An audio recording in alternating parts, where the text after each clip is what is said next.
بسم الله الرحمن الرحيم. waxaan rabaa inaan meeshan ku duubo six yar oo afariy ah oo isugu jirta af Ingiriis iyo af Soomaali oo mixla oo mubtaduhuna af Ingiriis yahay khabarkuna uu af Soomaaliya. sixdan oo ka hadlaysa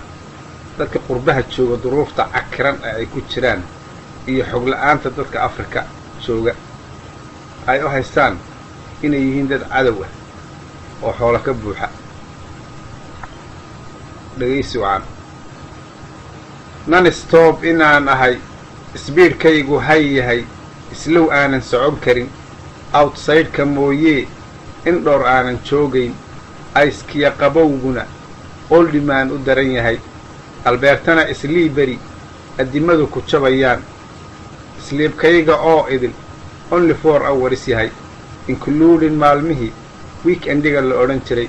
inkamkaygu low yahay akoonkaygu madhan yahay always tired aan ahay immigrant waa gune abuse-na aan qabo skill xumo daraaddeed labor aanag taagnahay education-kaygii already finish yahay ignorant jaahila equal aanu simannahay umuurtaydu say tahay upside down u rogan tahay ejkaygu weyn yahay iskool aanan dhigan karin afrikaay odhaahdaa I need money hadduu yahay every month biilkii oo hoyaad sugaysaan you know exactly information-kaygii if you none aware that